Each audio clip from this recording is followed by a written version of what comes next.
There is a silence that falls over places long since abandoned, not the kind of silence you find in the woods or in a quiet room where the air holds still in reverence, but the kind of silence that feels like it's straining against itself, holding its breath, teetering on the edge of a scream too old to remember how to make itself heard. And that's the kind of silence I found myself walking into when I stepped across the rusted threshold of the Old Merrick amusement park, a place I hadn't seen since I was 9 years old, clutching my brother's hand with sticky fingers and a stomach full of cotton candy and funnel cake, the sun warm on our necks and the ride shrieking with joy rather than rot.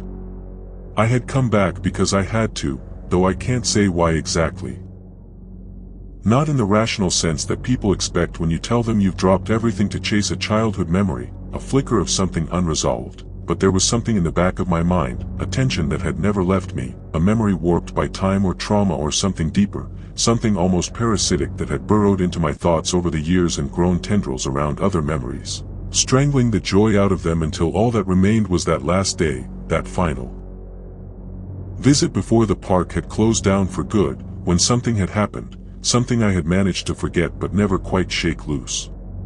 It had been 22 years since Merrick's gates had rusted shut and the local news stopped covering the lawsuits and the mysterious disappearances, and though the park had officially been condemned and chained off with thick padlocks, I knew, as many urban explorers do, that fences are merely suggestions, especially when time and neglect do most of the heavy lifting, and it hadn't taken much effort to find a broken section of chain-link fencing along the back near what used to be the employee parking lot, overgrown with bramble and blackberry vines thick with thorns like little hooked teeth, as though the place had begun to grow defenses against intruders of its own. The moment I stepped through, I could smell it.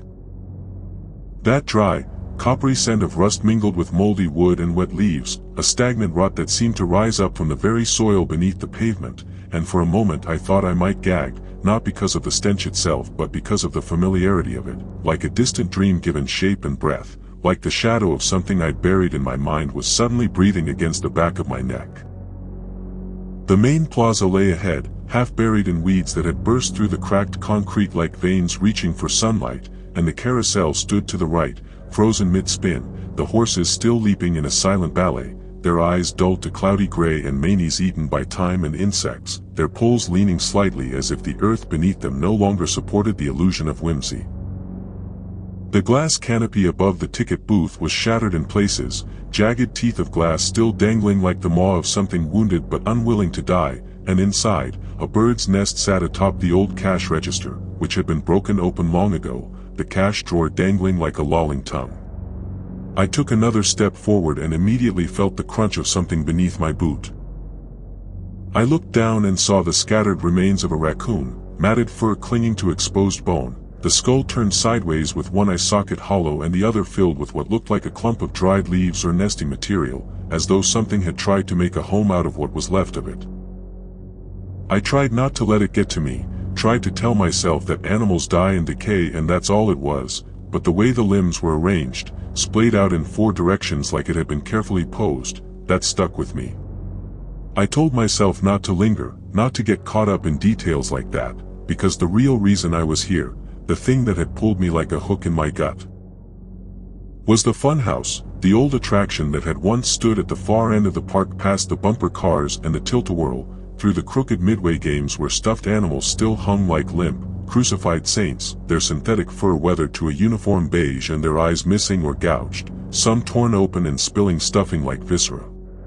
The Funhouse had always scared me, even as a kid. Not in the way that haunted houses or horror movies scare you, but in a more primal, instinctive way, like your bones know something your brain hasn't caught up with yet.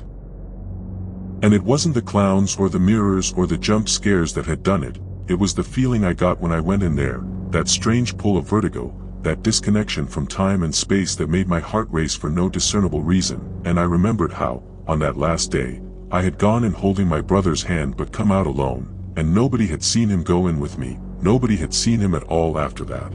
And even as I tried to tell them what happened, my words fell apart, dried up in my mouth like sand, and I never went back.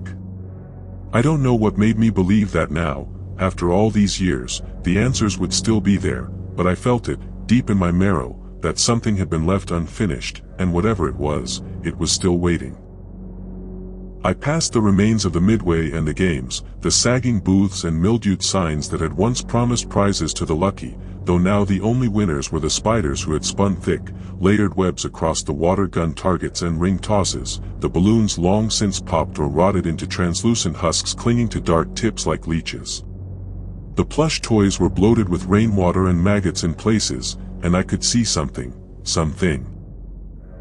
slither out of one of the prize bins and dart back into the shadows with a wet, slick sound that raised every hair on the back of my neck.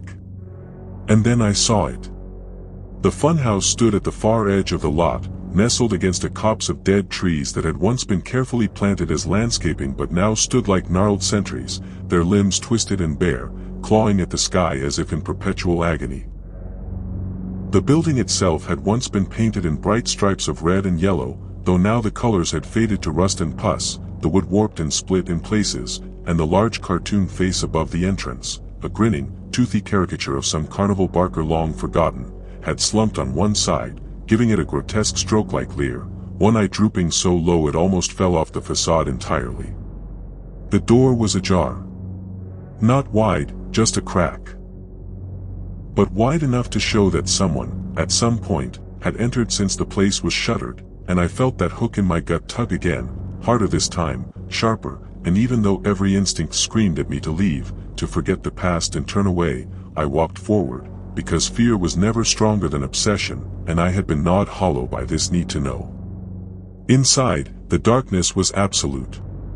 I pulled out my flashlight. A heavy mag light with fresh batteries I'd checked 3 times before even stepping into the park, and the beam cut through the murk, illuminating layers of dust that swirled like disturbed ash.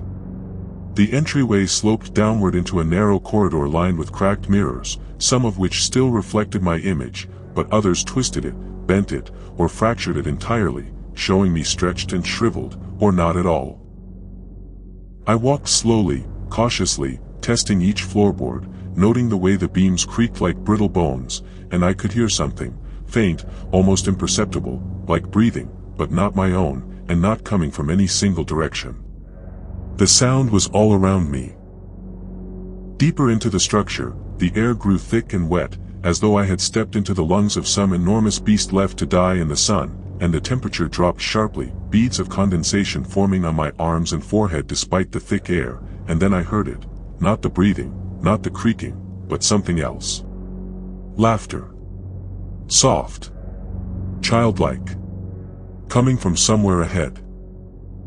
My throat tightened, and I froze in place, my light fixed forward, the beam trembling slightly as my grip tensed, and for the briefest moment, I caught a glimpse, a flicker, of something round a corner at the far end of the hall. A figure. Small. Motionless. Standing perfectly still. I raised my light, and it was gone. Just a shadow, I told myself. A trick of dust and memory. But something was in here with me. And as I took my next step forward, the door behind me, the one that had been slightly ajar, slammed shut with a deafening, echoing bang that rang out through the funhouse like a gunshot through a chapel, and I turned back in time to see it settle closed without any visible force, the sound of the latch clicking into place sealing me in with a sudden, final sense of total isolation. Then the mirrors began to hum. And I knew, with absolute certainty, that I had made a mistake coming back. There is a particular kind of panic that doesn't start with screaming or movement or even conscious thought.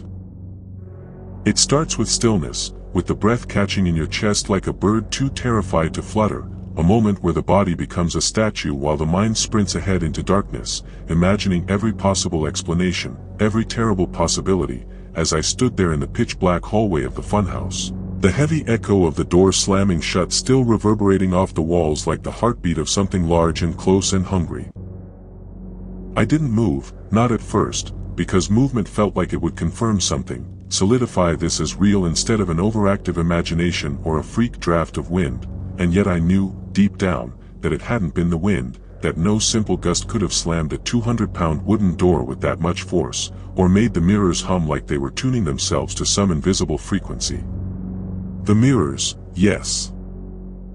They were vibrating now, just slightly, like glass in a frame too close to a speaker, each one trembling with a sound I couldn't hear but could feel, like a low, resonant note struck directly inside my bones, and I stared into the nearest one, half expecting, half hoping to see my own reflection, some semblance of reality to latch onto, but instead I saw nothing, not a void, not darkness, but a warped smear of color, like oil on water, shifting in sickly pulses that made my eyes ache just to look at.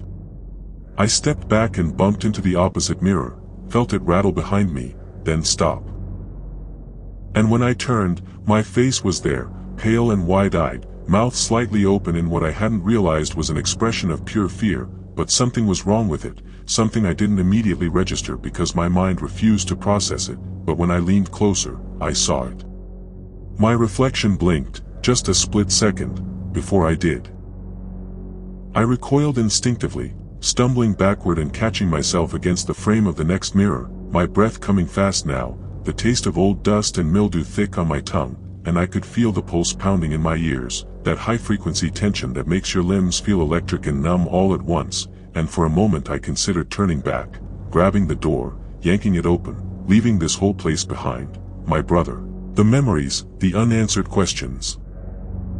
But when I turned back to the entrance, the door was no longer there. There was just another hallway. Identical. Seamless. And in that moment, I knew the layout had changed. I wasn't just lost. I was trapped. I don't know how long I stood there, a minute, maybe 5. But eventually I started walking again, because doing nothing felt like death, and the hallway bent ahead, a soft turn to the right that felt tighter than I remembered, the air thinning slightly with each step until I had to consciously force myself to breathe, and every breath tasted more like earth, like wet soil mixed with something metallic, the scent of decay so strong it clung to the back of my throat like syrup.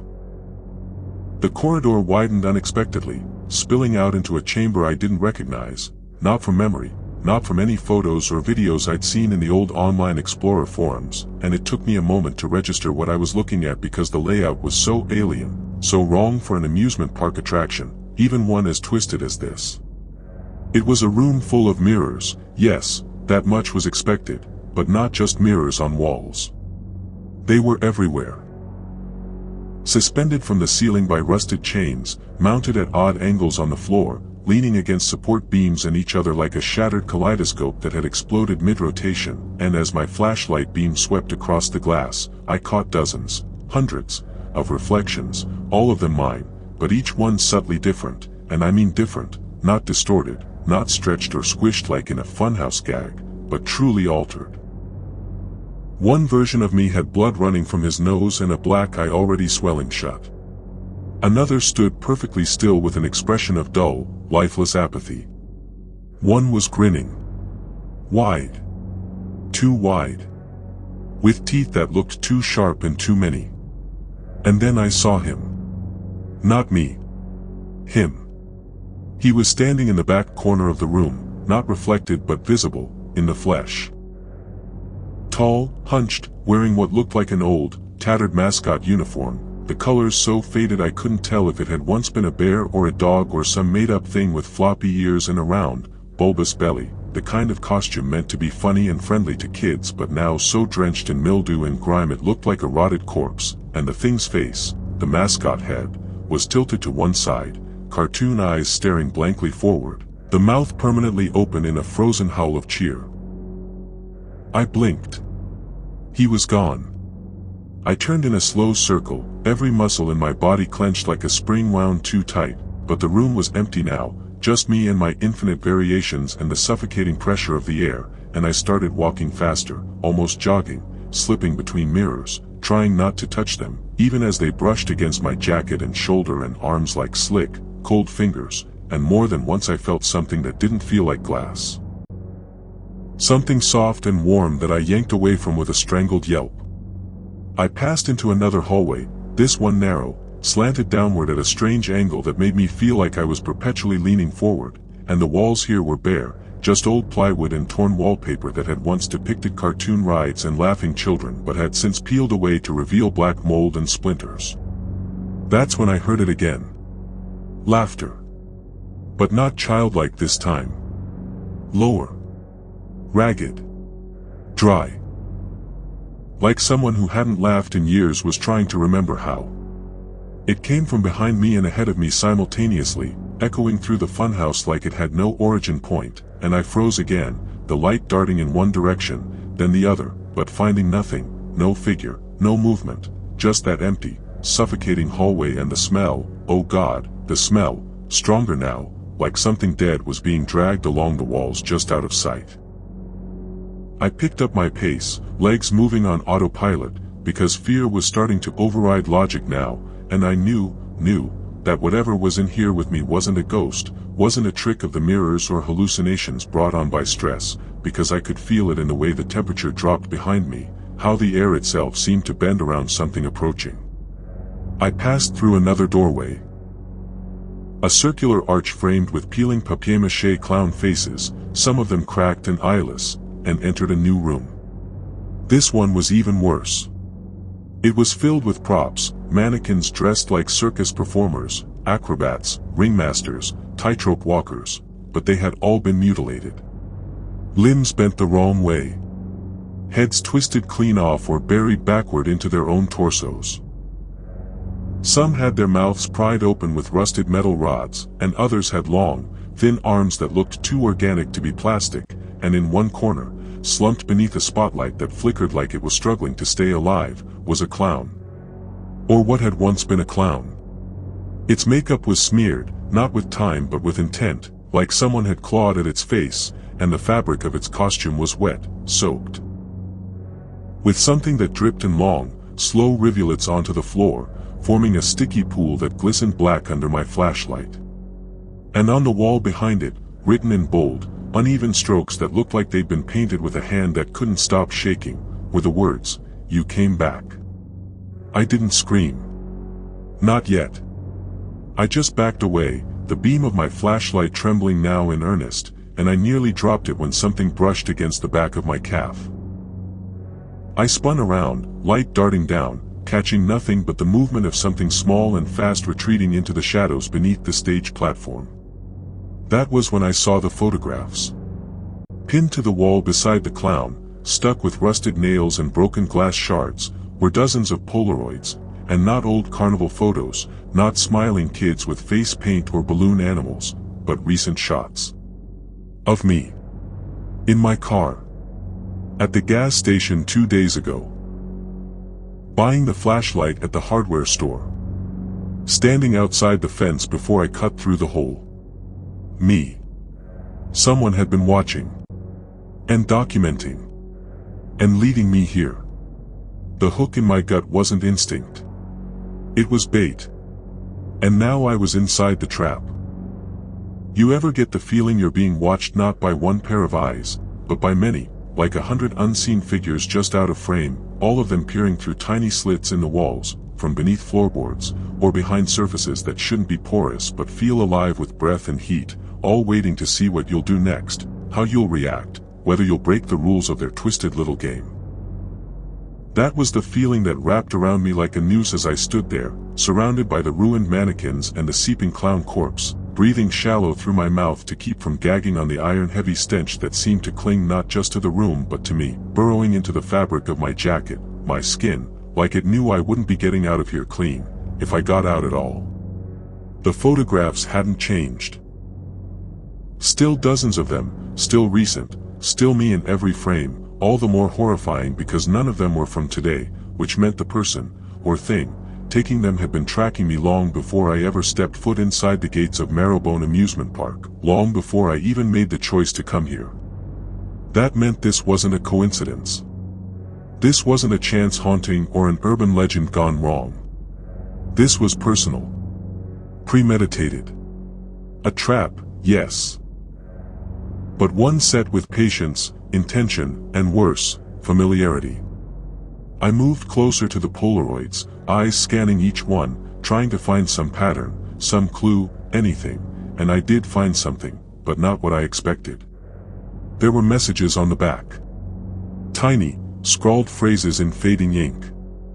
I pulled one from the wall with trembling fingers and flipped it over. "He's still hungry." Another one, you took something. A third, the handwriting more jagged, pressed so hard into the paper it tore slightly, you left him here.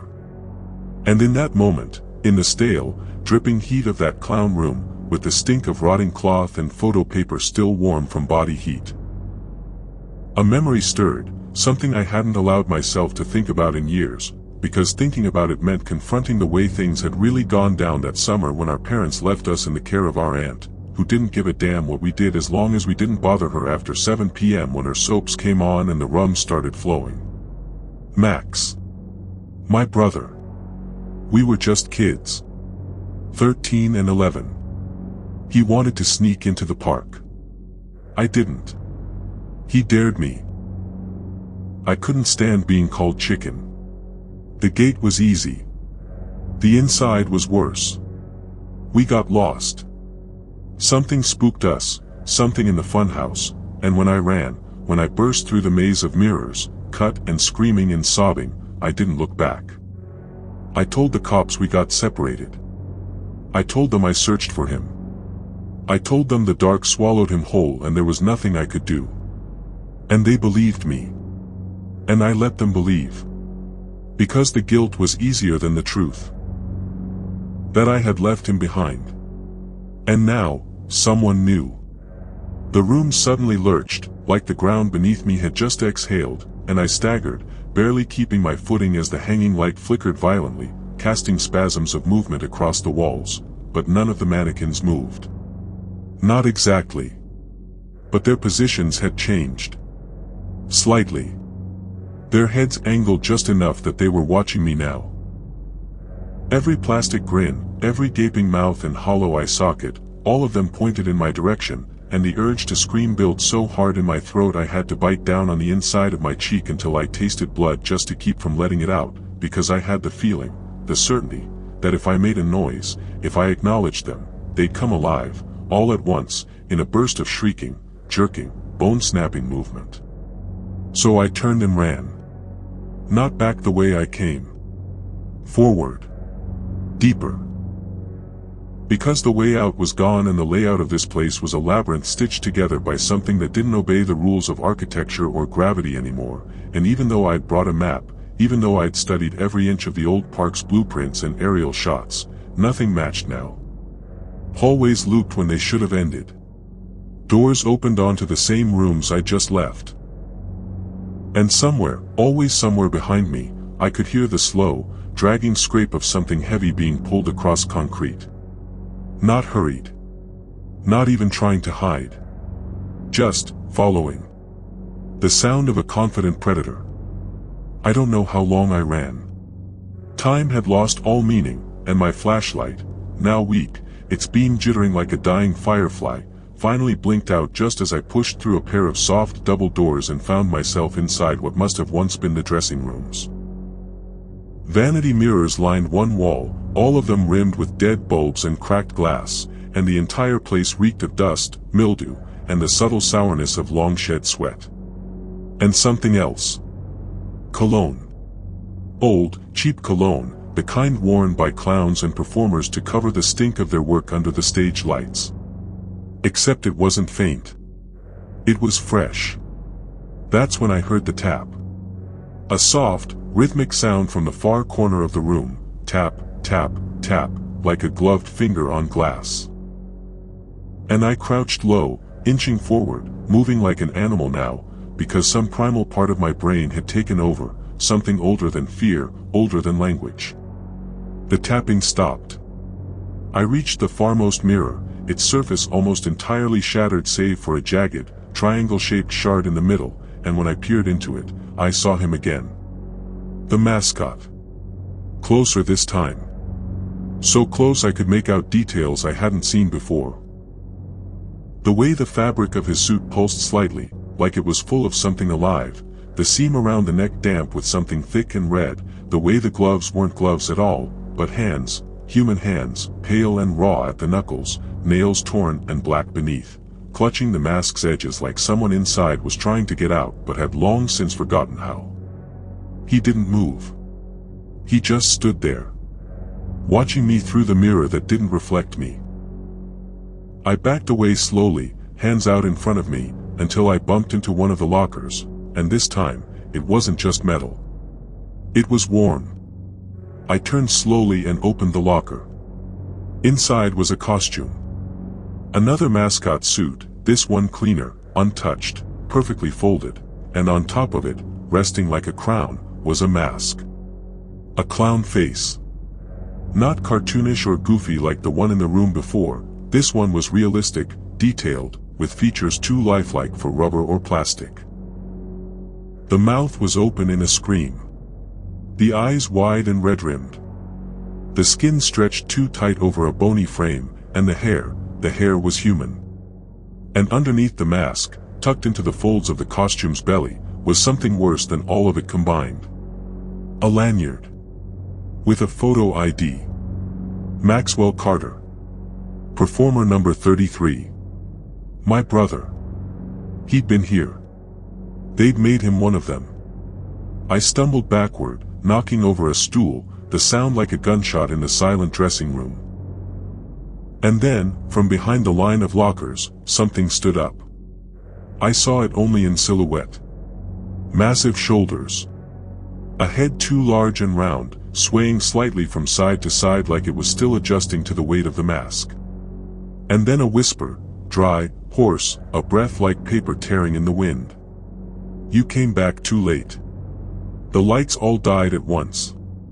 And I ran. Darkness isn't just the absence of light in this place. It's presence. Thick and living and hungry.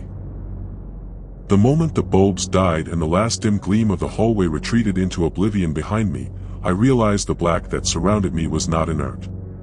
It was pressing in from all sides, suffocating, like being slowly buried in soil still warm from a fresh grave.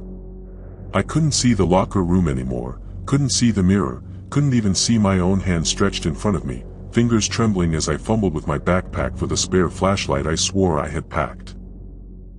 Every sound became amplified in the pitch black, my ragged breath echoing inside my skull like a scream, the wet slap of sweat dripping from my chin onto the dusty floor, the almost imperceptible hiss of something else breathing just behind my ear.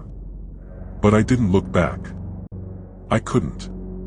Because I knew in the marrow of my bones, that if I turned around in that moment, if I so much as flinched, I'd feel the heat of its breath on my face, and I'd see the shape of something in that darkness that had never fully been human. The flashlight finally clicked on, a weak, jittering beam barely cutting through the air, as though even light had to fight to exist in this space now. The locker room was gone. Somehow, impossibly. I stood in a hallway I hadn't entered, a long corridor lined with half-shattered funhouse mirrors, their jagged edges curling outward like tongues trying to taste the air, all warped and pulsing, each pane reflecting not me, but versions of me. Some younger. Some older. Some wrong. One of the reflections looked back at me and smiled when I didn't. Its eyes were hollow, nothing behind them but a flat red glow, and its mouth stretched just a little too far up the sides of its cheeks, revealing gums lined with blackened teeth. I stepped forward. It did not. It just waited, head tilting slightly, like it was listening. Then, in a single movement, it pressed its palm to the glass. And blood began to seep from the mirror. Slow at first, a single rivulet that ran down its side. Then faster, until the mirror was weeping, as if the thing trapped within was carving itself open just to touch me. The hallway ahead buckled. The walls shifted slightly inward, as though inhaling, and the sound of distant laughter echoed from deep within the bowels of the funhouse, high-pitched and metallic, like the scream of brakes skidding across a chalkboard. I moved quickly now, each step crunching over forgotten popcorn and shattered glass, passing doorways half-rotted with mold and black smear marks I dared not examine too closely. Then I saw it. A light. A dim yellow glow leaking out from a doorway just up ahead. I approached, slowly, every muscle in my body screaming to run, but also too afraid to make noise, as though the silence was the only thing keeping me from waking something that hadn't moved in a long, long time. The door stood slightly ajar, the bottom dragging across the floor where the wood had warped, leaving deep gouges like claw marks in the linoleum. I pushed it open and stepped inside. The room was a maintenance control station. Dust-covered monitors lined the walls, each one showing distorted, grainy feeds from security cameras still embedded throughout the park. Most of them were dead, nothing but static or darkness, but a few still worked. I stepped closer. Camera 1, the carousel. Slowly spinning in total silence, though no power should be running. Camera 2, the bumper car arena. Empty. Camera 3, the clown maze. All lights dead, but something large and hunched moved in the shadows, dragging what looked like a full costume rack behind it.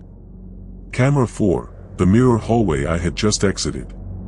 Only I was still in it. Or rather, something that looked like me was. It stood perfectly still, staring directly into the camera. Then, slowly, raised one hand and waved. That's when I heard the sound again, the dragging. The slow scrape of something being pulled over the tile. I turned toward the open door and saw nothing. But the light above me began to flicker. And then I noticed it, the air had gone thick with a smell that I hadn't registered right away. Because it wasn't rotting meat or mold or coppery blood like before. No, this was different. Burnt plastic. Hair. And beneath it, cooked skin. My flashlight flickered again. And this time, the reflection in the darkened glass of the monitor showed someone behind me. I turned fast, heart slamming against my ribs so hard I thought it would burst, only to find the room empty. But something remained. A presence. Like the heat left behind by a body after it leaves a chair. Then the static on the monitors began to change, not into images, but into words. One by one, they flickered and formed grainy, glitching sentences in all caps, scrolling too fast to fully comprehend, but some I caught. You shouldn't have left him. The suit never comes off. You'll fit better than he did. Put it on. Put it on. Put it on. Then all the monitors blinked off at once. And the door slammed shut behind me. The sound that came next wasn't mechanical. It was breathing. Shallow. Wheezing. Wet. Something was in the vents. I stared at the grate above me, the screws barely holding it in place, shaking slightly with the force of whatever was crawling toward me through the ductwork. I backed up to the far wall, eyes on the ceiling, and heard the scrape of fingernails on metal. Then a whisper, "You can't leave if you never left." The grate snapped off. And something fell. It hit the floor in a heap, not moving for a long moment, just lying there like a discarded puppet, limbs tangled and wrong. Then it stood. Not upright. Not like a person. More like something pulling itself upward by the mask, first the head rising, then the shoulders, until it was towering over me. The suit it wore was once red and blue, a cartoonish thing made for children's laughter, but now it was stretched tight over emaciated limbs, soaked dark with old blood and body fluid, seams bulging with what looked like veins. The mascot's mask grinned down at me, eyes black, mouth stitched into a permanent gash of teeth. And from behind the eye holes, something human looked out. I don't remember screaming. I don't remember moving. But I must have, because the next thing I knew, I was running again, this time down a service tunnel I hadn't noticed before, ducking low under rusted pipes and past smashed crates, the sound of it chasing me, not fast, not even eager, just inevitable. And as I ran, I realized something else. It wasn't trying to catch me yet. It was hurting me. Pushing me deeper. Towards something worse. And I was following the same path he had. Max. Not lost. Not dead. Transformed. The tunnel wasn't a tunnel anymore. At least, it didn't feel like one as I hurtled through it, stumbling over debris, slipping on something slick and foul-smelling that coated the floor in patches, like old engine oil and half-digested meat, my flashlight beam jerking and twitching with every lurching step, throwing shadows in every direction, shadows that looked far too tall and too angular and too eager to be mine alone.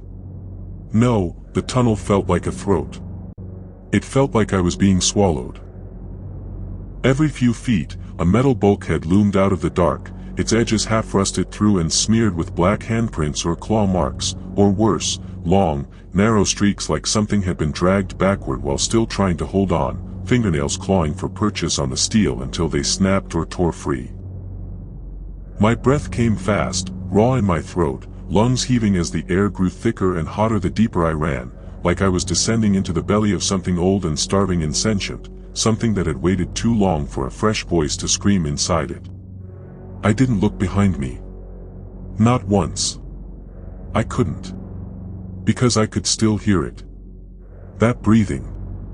That wet, rubber-throated rasp, like something sucking air through a soaked sponge, too shallow to sustain life, too loud to be ignored. And beneath it, footsteps. But not human ones. The footsteps were wrong. They were soft, almost padded, like a thing walking on torn slippers or bare soles that had melted into the suit. Because the suit didn't come off. Not ever. Max had learned that. Too late. I don't know how long I ran. The tunnel seemed endless, the walls gradually changing from metal to rotting plaster, to something like concrete, but scored with deep grooves as if clawed at by hundreds of hands. Hands desperate to escape whatever was on the other side. When I finally burst into a wider chamber, the shift in air almost knocked me over. Cold. Bitter and thick with mold. The smell of ammonia and rust. I dropped my flashlight, its beam spinning across the floor before coming to rest on something that turned my legs to water. A costume. Or what was left of one. It was folded neatly on a wooden table in the middle of the room, which was surrounded on three sides by walls of lockers, rusted shut or hanging open with rotting clown wigs and stained furs spilling out like internal organs. But this costume was intact. A mascot, a bear, maybe, though the head was missing, and the fabric along the arms was split at the seams as if the thing inside had tried to burst its way out. The chest was black with blood. Not fresh. But not old enough either. And in the silence that followed, I heard something that will never leave me, a man's voice. Coming from the suit. It was a whisper, barely audible, like someone calling out from beneath a heavy blanket, muffled and hollow and exhausted. It doesn't come off, it doesn't. I froze. The hair on the back of my neck stood up so fast it hurt. Because I recognized the voice. It was Max. Not full volume. Not screaming. But still here. Alive. Trapped. Insane. I stepped closer, heart pounding so loud in my ears it nearly drowned everything else out, and I reached for the suit. My hands shook so hard I thought I'd drop my flashlight again, but I pushed through it, fingers brushing the fabric, which was damp and sticky and hot, like it had just been removed from a body. And then, as my palm made contact with the bloody chest, I felt a heartbeat. I staggered backward, knocking over an old plastic crate that sent a cascade of bent nails and shattered glass clattering across the concrete floor. And that's when I saw the mirror. Just a shard, really, leaning against the wall behind the table. And in it, I saw myself. But I was wearing the suit. Headless. Hollow. And smiling. Then the whisper came again. Louder this time. A little clearer. And not from the suit anymore. From everywhere. He left his voice behind. I turned, spinning the flashlight around the room, and that's when I noticed the lockers weren't just lockers. Some had been repurposed, doors bent into crude frames, wires stretched across them like strings on an instrument, things dangling from the wires. Teeth. Hundreds of teeth. Human. Strung like garlands from hooks and twisted coat hangers. And on the far wall, something, had written a message in a tar-like smear that stank of bile and rot. We become what they laugh at. I stumbled out of that room, back into the corridor, only to find the tunnel I had come through was gone. Sealed. The wall was intact. Seamless concrete. No door. No gap. Like I'd never come that way at all.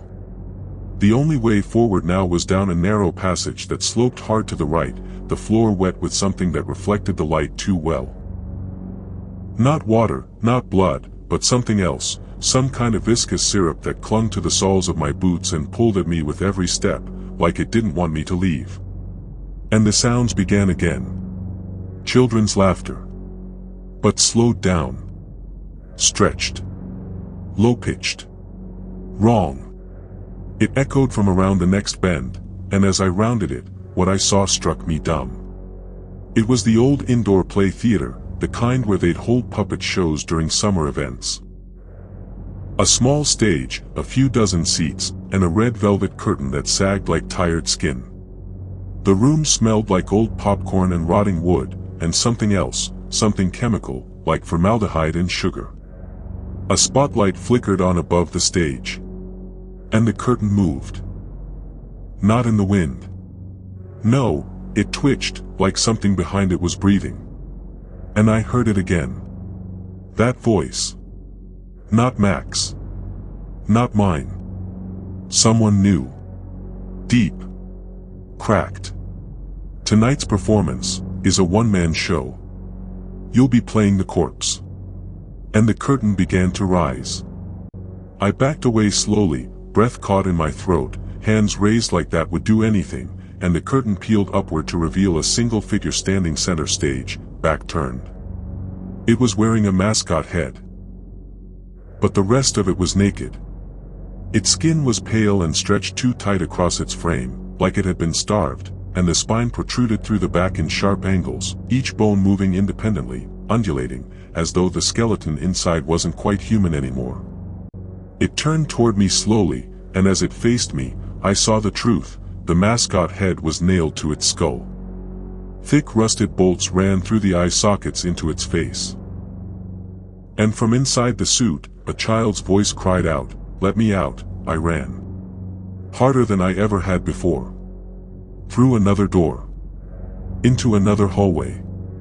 Every direction was wrong now. The park wasn't obeying the laws of structure anymore.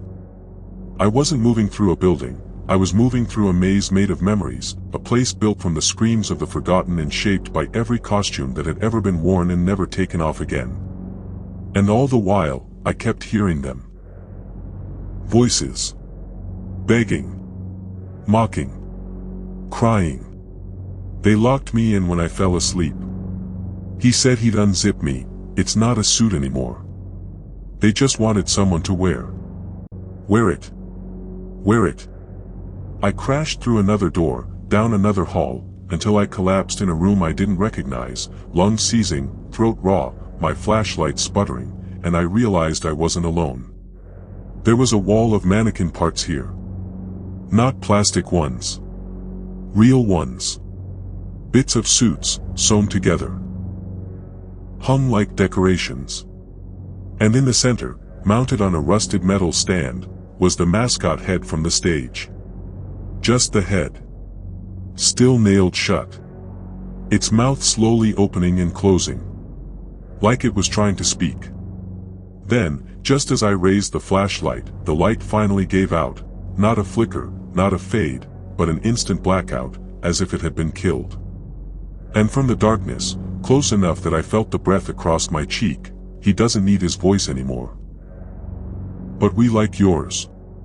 I don't know how long I stayed in that room, that pitch-black tomb, stinking of rot and fur and iron, but time stopped making sense the moment the flashlight died.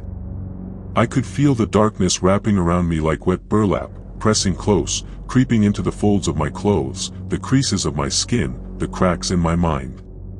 It wasn't the absence of light that scared me, it was the presence of something else. Something behind the darkness, or inside it, that pulsed with a kind of hunger I could feel in my bones. It watched me breathe. It counted the seconds between each inhale. And in the silence, I heard the mascot head click. Once. Sharp. Like a jaw locking into place. I didn't move. I barely breathed. And then, soft, impossibly quiet, like an afterthought left dangling from a noose, I heard it whisper from the dark, "Which one are you?" My heart stuttered. There was a sound like feet dragging across linoleum, not walking, not shuffling, dragging, like something too heavy for its own legs, pulling itself by its hands. But it came from every direction at once. My ears couldn't place it. I felt like I was standing in a planetarium of rot, each wall orbiting closer with a new, unbearable noise, breath that bubbled, bones that creaked, laughter that didn't belong to children anymore. I stumbled backward and my hand struck something cold and smooth, not flesh, not fabric, but glass. A pane. Tall. Curved.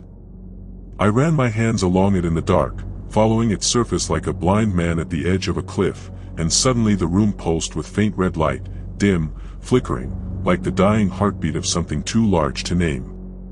The glass illuminated slowly, glowing from within, and I realized I was surrounded. Not by people. Not by mannequins. By cases.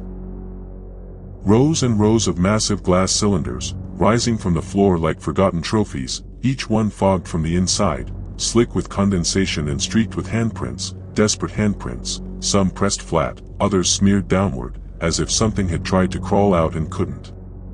I moved closer to one, unable to stop myself, fingers trembling as they reached for the thick grime coating the front, and I wiped away just enough to see what was inside. A face. Not alive. Not dead, either. Preserved. Its eyes were wide open and cloudy, lips pulled back in a rictus of surprise or agony, the skin pale and thin, stretched tight over sharp cheekbones like wax over wire. But it wasn't the horror of the expression that froze me, it was the familiarity. The face was mine. Not similar. Not vaguely resembling. It was me. Down to the scar on my upper lip from a childhood bike accident. Down to the mole just below my left ear. Even the haircut, recent. This was me, as I had looked maybe a week ago. I staggered back and collided with another tube, spinning toward it in a panic. Another face. Not mine. Max. Or what had been Max. His eyes were missing, dark hollows filled with gauze or cotton, and his lower jaw hung loose, tongue lolling, throat bruised as though something had choked him slowly.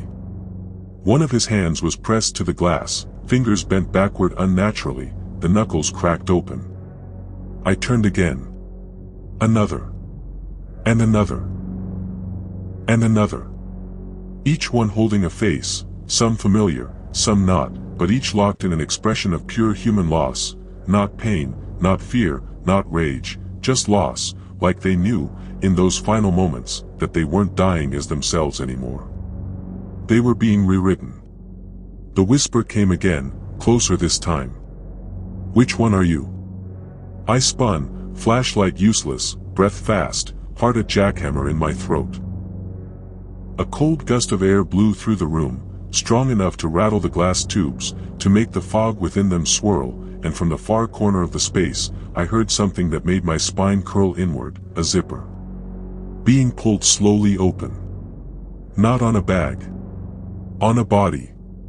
And then, a voice I hadn't heard in years, my father's voice, low and amused and somehow crueler in this echoing room than it had ever been in real life, whispered, "Takes a man to wear the skin, boy.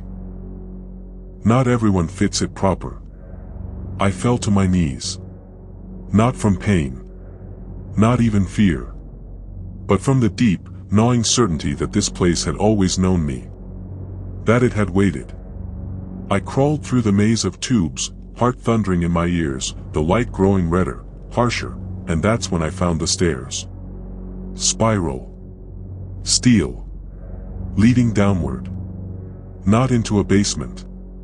Not into a utility corridor. But into something older. Something buried. I descended. Each step vibrated beneath me, not with machinery, but with breath. The structure was alive. It didn't contain the horror, it was the horror. The very bones of the amusement park had been built over a skeleton that stretched deeper than any blueprints could reveal, an ossuary of identity, a labyrinth of laughter twisted inside out until it became a howl. The air thickened with every step.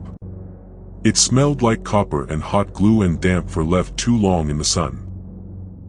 When I reached the bottom, I found myself in a narrow chamber lit by string lights, Christmas lights, their colors faded, some flickering erratically, others burned out completely. They hung from the ceiling in tangled bundles, some reaching the floor like vines. Beneath them stood a dozen mannequins. At least, I thought they were mannequins. Until one of them moved. A twitch of the finger. A slight turn of the head. They were people, or had been. Dressed in full mascot suits, but wrong. The proportions didn't match the bodies within. One had arms too long for its sleeves, the hands dragging along the floor. Another's costume had been ripped at the waist, revealing bones, spinal column exposed like a crown of vertebrae. One of them was missing a leg and yet stood without swaying, supported by something unseen. They were posed like toys waiting for play. Each one wore a laminated name tag. But none of the names were real. They were roles. The clown who doesn't sleep. The bear who learned to bleed. The rabbit that swallows noise. The child who stayed too long. And mine, already prepared, sitting in the center of the room on a small stool, beside a mascot costume I didn't recognize, had a tag that read, "The one who ran." That was when I understood. The suits weren't costumes. They were punishments. Not for those who hurt others. But for those who failed to be laughed at, to be loved by the crowd, to make the park what it once was. For those who broke character. For those who ran. For those who refused to stay in their assigned role. "Which one are you?" the whisper asked again. But now it wasn't coming from the room. It was inside me. Like something small and sharp had burrowed behind my heart and was now scratching its message into the walls of my soul. Choose. Or we choose for you. And behind me. For just a second, I heard the zipper again. And then something exhaled down the back of my neck. I didn't run. I wish I had.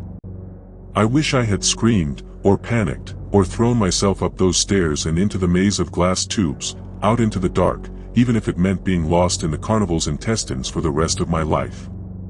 I wish I had done anything except what I did. Which was to sit, slowly, trembling, on that little stool beneath the string lights while the suits loomed like mummified priests waiting to accept confession. Because the air was thicker here. Because something in it worked on you. The longer you stayed, the more the dread flattened. Not because the fear left, but because it overwhelmed you. It flattened you into something pliable. I think that's what the room wanted. Not your terror. Not your screams. It wanted your compliance. It wanted your willingness to give up the fight, to surrender yourself to the script. And I did. For a moment, I did. The mascot suit beside me was grotesque, not in its design, which was almost comically basic, but in the way it had been treated. The fur was yellow once, maybe meant to be a dog or bear, but it had turned a mottled brown-gray, sticky in places, balding in others. The head, oversized, with eyes like warped bottle caps. Hung open at the neck, the zipper curled downward like a tongue. It smelled like ammonia and rot, but beneath that, a warmth radiated from it, like it had recently been worn. Or fed. There was no denying what it was. Not a costume. Not even a disguise. A skin. Waiting for me. My hand hovered above the zipper. Just touching it made my fingers tingle, like the metal was connected to something alive, like it was watching my hesitation and growing impatient. Then, behind me, a movement. Not loud. Not clumsy. A single step. Followed by a squelch. I turned, and one of the mascots, the one with the exposed vertebrae and the dangling, useless arms, had shifted closer. Just a foot. But it hadn't moved before. It had stood like a statue, slouched and lifeless. Now its head lolled toward me. Its suit twitched at the seams. And I heard it, not out loud, but somewhere inside my ribcage, "It's hungry." I stood. I backed away from the stool. The mascot took another step, dragging one foot behind it, moving with the slowness of something that has forever to catch you. But another moved, too. Then another. All at once, in slow, grinding silence, the mascots began to close the circle. Their feet scraped. Their suits made a crinkling noise, like wet paper. One had no lower jaw, just a gaping black hole ringed with old, hardened blood. Another had no arms, but its belly twitched, and something inside it moved as though trying to push through the stuffing. Each was unique. Each was broken. Each was hungry. I turned to run, but there were no stairs. The spiral staircase I'd come down was gone. Or maybe it had never been there at all. Behind me was only a dark, low corridor lined with thin red lights that pulsed like veins. No signage. No doors. Just a tunnel. A tunnel that breathed. I had no choice. I ran. My footsteps echoed. The corridor pulsed with light, dimming and flaring in waves that matched my heartbeat. As I ran, I began to see faces in the walls, not sculpted, not drawn, but pressed into the surface. As though someone had tried to escape through solid material, and failed, and their final moments were etched into the stone. Their eyes bulged. Their mouths opened wide in silent, eternal screams. Some of them had fingernails still embedded in the wall. Scratches ran the length of the passage. I didn't stop. I couldn't. And then, the corridor opened. Suddenly, violently. Into a chamber lit from above by flickering fluorescent lights and surrounded by bleachers made of rusted metal. It looked like an arena. Not a gladiatorial one, not with weapons or roaring crowds, but domestic. Like a warped cafeteria or a malformed high school gymnasium. The floor was soft, rubberized, spongy, and wet. Dark stains stretched across it like melted silhouettes. At the center of the room was a long, metal feeding trough. And beside it, slumped forward, was a mascot. This one was huge. Easily 8 feet tall, its costume a grotesque parody of a cow or a bison, its bulk bloated, its fur dark with fluid. Tubes ran from its back into the ceiling, where black cables throbbed faintly in rhythm. The creature sat motionless, as if collapsed from exhaustion. But its head lifted the moment I stepped into the light. The mouth opened. And from it came a sound that still doesn't make sense. Not a roar. Not a groan. But a laugh track. A canned, looping laugh track, the kind you'd hear on a sitcom after a bad punchline, echoing from a throat that no longer had vocal cords. And around the bleachers, I realized, they weren't empty. The audience was assembled. Not people. Not mascots. Something in between. Each one sat bolt upright, their suits tight against the skin, their faces visible through stretched eye holes, not worn, but grown through, like the fabric had fused to the muscle beneath. Their mouths twitched in mimicry of laughter, but no sound came. Only the piped-in, hollow joy from above. I stepped backward. The mascot in the center reared slightly. Its stomach bulged. And from within the trough, a thick slop began to bubble up. Meat. Hair. Cloth. And teeth. So many teeth. I gagged, the smell was indescribable, and turned to run, but a metal gate slammed down over the exit. From above, red lights began to spin. Sirens howled. The audience twitched. Some clapped. Some stood. And over the intercom came a cheerful, automated voice, broken by static and ancient corruption. Feeding time is a special time at Funtime Acres. Please ensure all guests are properly attired in regulation suits before approaching the trough. Remember, your identity is your gift. Leave it behind and receive the gift of forever. All hail the first suit. Then, from a panel in the wall, a chute opened. And down it slid a body. Small. Unmoving. A child-sized mascot suit, the character barely recognizable, bundled like trash and ejected without ceremony. The crowd stood, one by one, twitching and jerking as if on strings, and approached the trough.